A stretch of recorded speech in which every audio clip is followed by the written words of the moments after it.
Hello once again, Star Wars Unboxing fans. Welcome to another episode of Darth Tuba's Star Wars Unboxing Show. I'm your host, Darth Tuba. First off, forgive my low bass baritone tones here. I'm coming off of being a little sick, but did not want to let a day go by without a drop of another unboxing show.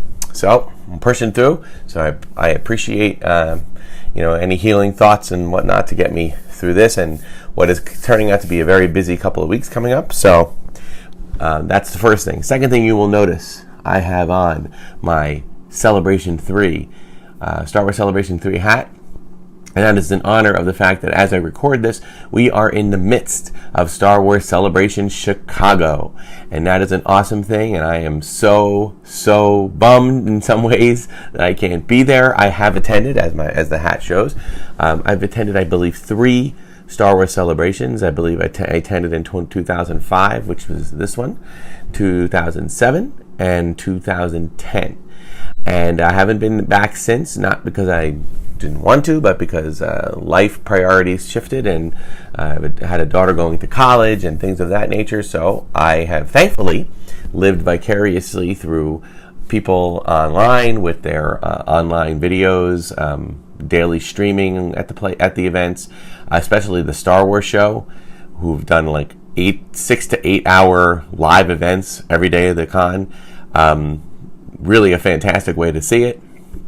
The only downside about being away from it is that there's so many opportunities to purchase awesome things for the Star Wars collection that unfortunately, or fortunately for my wallet, tend to get past me. But that's okay. And this is where if there's something I really, really want, and I've already been looking online on eBay, and yes, I realize that people, sometimes you get, it's kind of sad that there are people that are going into these stores and buying up a bunch of stuff and then selling it for 100% or more markup. I do understand that, and I don't like to patronize those kind of people too much. However, if there's something I really want and they're only making it available there isn't much choice. If you really, really want something, that's your only other option other than trying to get somebody to come and shop for you while they're there, which I haven't been able to do. So I am excited for the event taking place. I did watch the panel live, the Star Wars Episode 9 panel. I did see the trailer. Spoiler alert, if you haven't seen it. I did see the title, The Rise of Skywalker. I was hooked from the beginning of that trailer. I am ready for it. I'm okay with it ending. I'm okay with the saga coming to a close. I'm sure we have not seen the last of some of these characters in some format or another. I do believe that Disney is going to is taking a strong look and gamble into the streaming service with Disney Plus, with all of their content that they're putting out there in November, and including a new series, The Mandalorian for Star Wars, another series about Cassian, and now K2SO that's coming. Not to mention all the Marvel material and Pixar and everything else, and Muppets. There's so much coming. I am not going to be too disappointed if they don't have any movies for a while in the movie theater. So I'm excited for it. I have been taking a break from watching a bunch of stuff online to present a little unboxing for you. So what do we have today? Well, we took a little break from adding to the barge as we did in the last episode, and now we are focusing on an item that, and looking for the skiff for the barge. I found this item that I never unboxed, and it was simply a matter of I bought it and then I just put it away, forgetting to take it out of the box. I bought this before I even started unboxing on video. So this is Grievous's wheel bike, and it's a great piece. It's something that I really enjoyed from the Revenge of the Sith Episode 3 movie. Okay, so we'll take care of that in a little bit. But before that, we have a couple of Hot Wheels items. Again, in doing some search of, I found a bunch of Hot Wheels items that I never opened. So I want to get them open so I can add them to the collection. Okay, why don't we start with, I'll get some close-ups for each of these as well. Why don't we start with the the die-cast vehicle, not the Hot Wheel car. This is the Kylo Ren's command shuttle. It's also a shuttle similar to this. Have also found their way onto the Star Wars Resistance cartoon series, although I don't think it's the exact same, but it's very close. And I've been enjoying the diecast, and I've been enjoying taking them out. It has these cute little flight navigator things that essentially are meant to fit on your ring, and it definitely drives the point home that not meant for an adult finger. I can barely get it in my pinky, but it does still work as a stand. And as it does, these wings do. Well, I thought these wings opened up. Do they? Maybe they don't. I stand corrected. No, that's odd. Wait a minute. Let me double check this. No, it doesn't look like they open. Well, that's a little disappointing, I have to say, because I know that these wings do move a little bit. I don't think they just stay flat like that. So it seems like an unusual thing to not include in a die-cast vehicle. So rather disappointed, but you know the sculpt of it and whatnot is pretty good. So put that baby there. Okay, now moving on, we have our car ships. Why don't we do all the car ships first? Meaning these are the ships that look like the spaceships, space vehicles, and they're called car ships. So we have an X-Wing fighter, a TIE fighter, and the Millennium Falcon. Now we have had X-Wing fighters before, but we have not had this particular. This is kind of like the OT, the original trilogy version. I think we've had Force Awakens or Last Jedi versions, but again, and this just is a harkens back to days of the fun playing with Hot Wheels cars, and I've mentioned this in previous episodes. That was a big thing we used to do. I have a fond memory of my father coming home with, I guess, I don't know where he got this, but he had a box. It looked like one of these old wooden wine boxes that you could get as a gift set, and it would have 4 bottles of wine in it. Well, he had found one and filled it with all different types of, I don't think they were Matchbox or Hot Wheels. I think they were more, generic brands, but different sizes. And my brother and I opened this up, and we were just like, oh, this is so cool. And then we found this long piece of molding that was, and I know I've told the story before, you can go back and see it on earlier episodes. It was a long piece of molding, but it had a lot of grooves in it. So we would, put it up in our basement and lean one part on the shelf, and the other part would just up against the ground.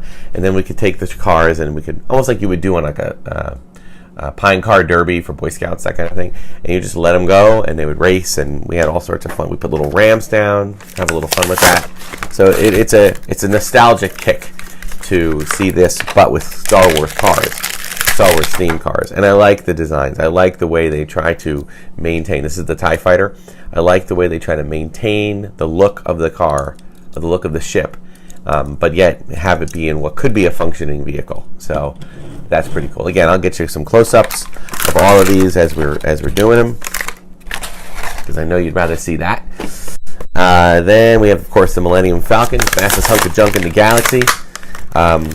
While we're doing this, let's say another shout out. Loving the fact that Lando Calrissian is back for the third and the 9th and final movie of the saga, and he's flying the Falcon with Chewie. Awesome, awesome, awesome. I mean, I don't need a lot for the nostalgic bug, but that's a good one. So there is the Falcon, and I'm liking that it has that little stripe there, give it a little different look to it. So that's kind of cool. That didn't exist originally, but not bad. Get them so you have to pull it back a little bit. There we go. All right, cool. Moving right along, and we have our 3 character cars, starting with Obi-Wan Kenobi. Beyond that, we have older Han Solo from The Force Awakens and Clone Trooper 501st. All right, so let's start with Obi-Wan. This is the older Alec Guinness Obi-Wan. And again, just a great design, a really cool character. I think that I'm always bummed a little bit that Sir Alec Guinness was never really one to embrace the fandom. I think it was just a little bit beyond, he was a little bit beyond the idea of it. It wasn't something that was respected as well or understood as well in the 70s and 80s as it is now. It's a so. But the car is really cool. It has this like inner tunic and everything, and the outskirts. They all look like kind of funny cars, like silly cars. Not so much regular driving cars. Let's move over. Let's do the Clone Trooper. This is the 501st. For those who don't know, the 501st is really what the name of the costuming club that does charitable events, and has actually been sanctioned by Lucasfilm, meaning allowed by Lucasfilm to do this, as long as they don't take any profit for it. And they've done so much great charity work that I think either George Lucas or Dave Filoni with the Clone Wars, or people have written in the 501st as part of Star Wars canon. In fact, I think it's the 501st Legion that is marching into the Jedi Temple with Anakin as he's, or I should say Darth Vader, before he had the mask, as they take out everybody in the temple in Episode 3, Revenge of the Sith. Which is ironic because the 501st in real life is actually a very charitable organization, and they do amazing things for children's hospitals, children's charities, Make-A-Wish Foundation, you name it. They have been out there doing that. And I am technically a member of the 501st. I believe my ID is I think it's ID 7158. Unfortunately, I've never done any traveling because my job just makes it very challenging for me to get out to do stuff like that. I have an Imperial officer uniform. I don't even think it fits anymore. I lost some weight since then. So I think my membership might have been temporarily, halted until I start doing more stuff. But kudos to the 501st. I'm so glad you guys are a part of the Star Wars lore. And this is a, nice little kind of SUV style car. So really, really cool. Add that to the pile. And lastly, old grizzled Han Solo. I kind of sound like him now. Chewie, we're home. I love Harrison Ford. I think I was so excited for his return to The Force Awakens. I had absolutely no doubt in my mind that he would not survive the end of that movie. Well, maybe he'd survive the end of that movie, but I felt that he would not survive the end of the trilogy. Most likely the movie, because I knew he wanted to kill off Han in Return of the Jedi. And so did Lawrence Kasdan, who helped write the story for Force Awakens.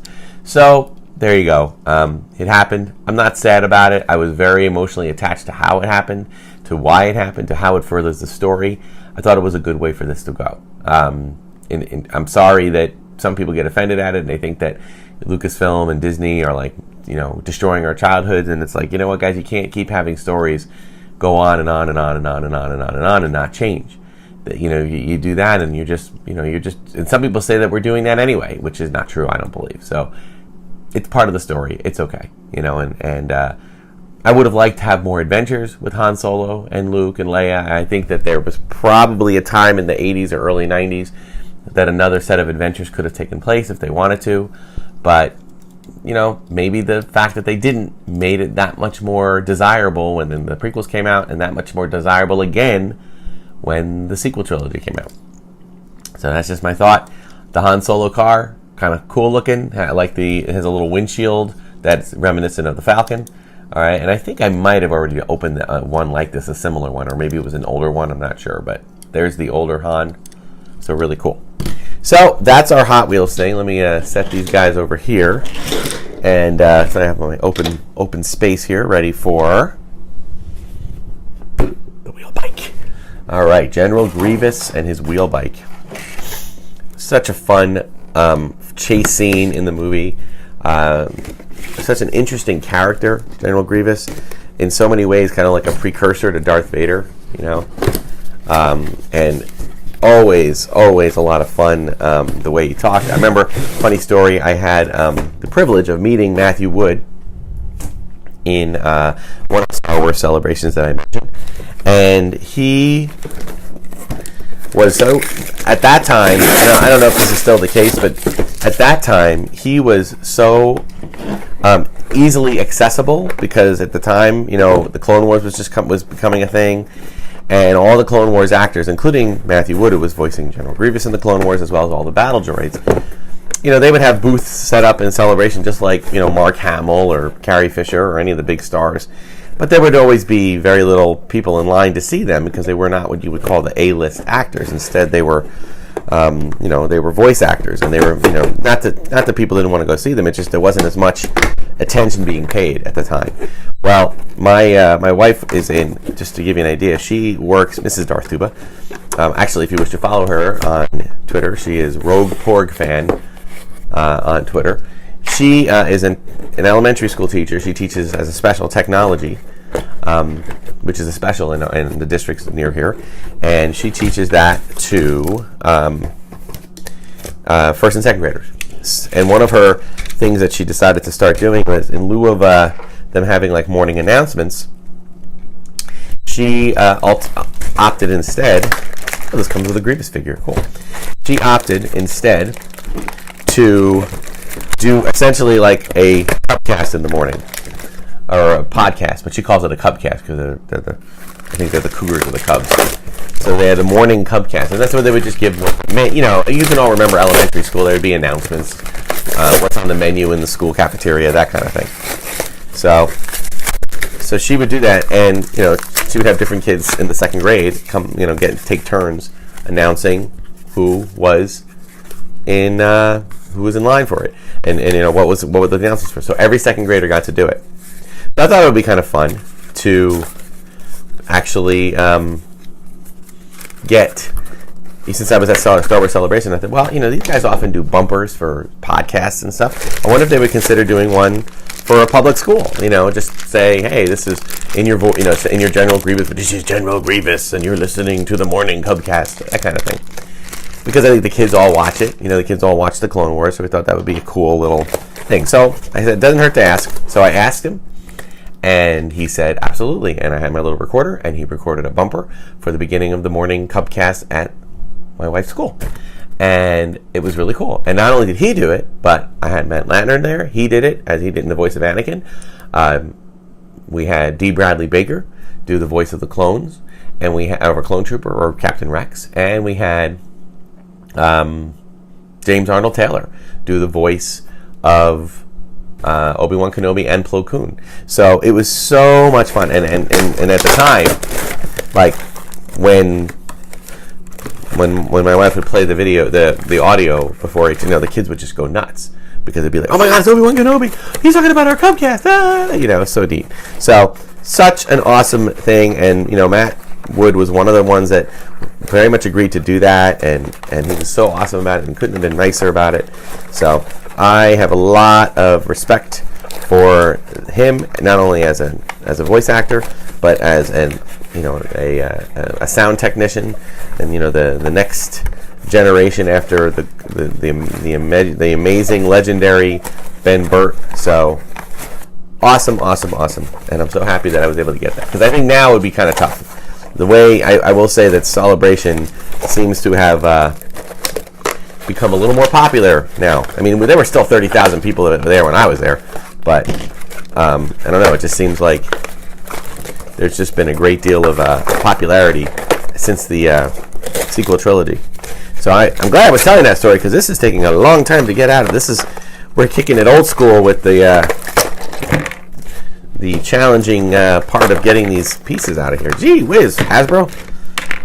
It's kind of crazy. Almost there. Oh my goodness. Sometimes I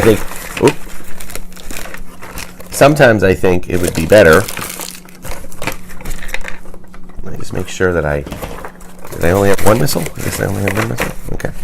I think sometimes it would be better if I had taken it out of the box first and then put it back in the box and just dump the pieces out. But, in some ways I'd like you to see what the inside of the box looks like accurately. So it's funny, like this. I'm trying to look at the year on this, because I didn't buy this like after the fact. I bought it in shop on 2006. I cannot believe that is 13 years ago. That's crazy. 13 years. Where the heck did that time go? It's crazy. All right, so what do we got here? We got our four legs. Pretty straight out. It looks like the way they. This is sharp, man. Jeez. One leg. Marked F for front. I hope I did the right one. Uh-oh. How do I know they're marked? Marked F for front. Well, the other thing is,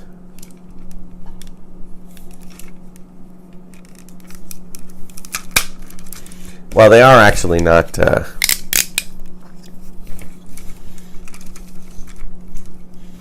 I'm going to say this is right. I'm going to hope this is right. Now, oh, there's a launcher. Okay.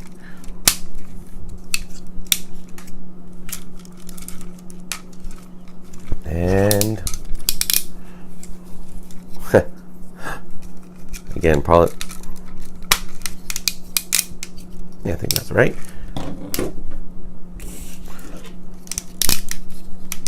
Now it looks like these are not going to be necessarily that easy to hold. Although it looks like their feet do kind of open up, which would be better. I think that's right. Oh, there you go. That works. Okay, and then we have, of course, our gun with our missile. And that goes right here.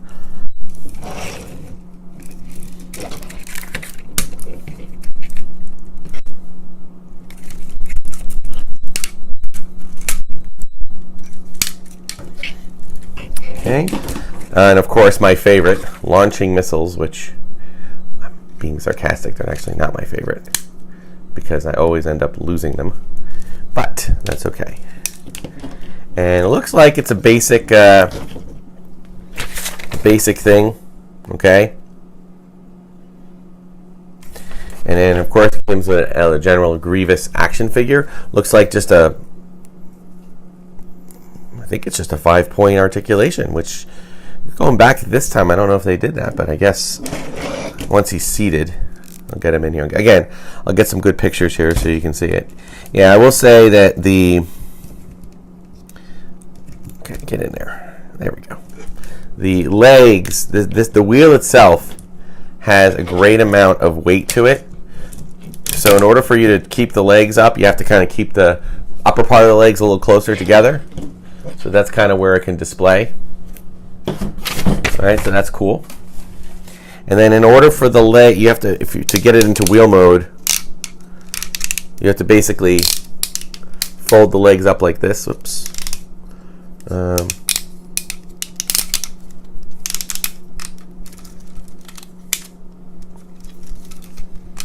Might be. If I'm doing this wrong, I'm sure someone will.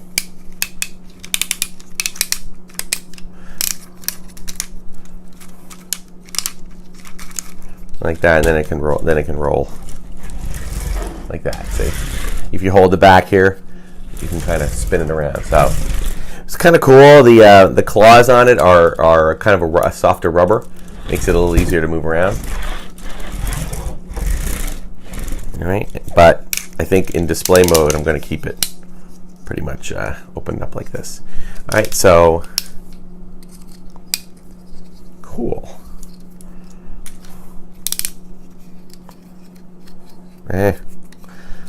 Did like the Grievous bike. I really thought it was a cool design. I thought it was a cool feature. It was very mechanical and very kind of like Grievous. It felt like an extension of Grievous. So I was liking that, and I'm glad that it had such a prominent place in the movie.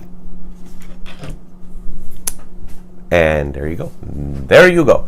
And that will do it for this week's episode of Darth Tuba Star Wars Unboxing Show. Again, thank you so much for your patience and your understanding about my little lower throat and lower pitched voice. I hope it comes back at the Wednesday episode. I should warn you that coming up there is I'm on a trip, so that will kind of delay some of the uploads of a video, but I do plan on dropping some special stuff as we go and to make up for it. So thank you so much for watching. Check me out on Instagram and Twitter at Darth Tuba, Darth Tuba Star Wars Unboxing page on Facebook. Email me darthtuba77@gmail.com if you have any questions. Like and subscribe, hit the notification button, leave comments if you have any other suggestions. I do have a few other things planned, a few other items coming in the mail soon. But until next time, may the Force be with you.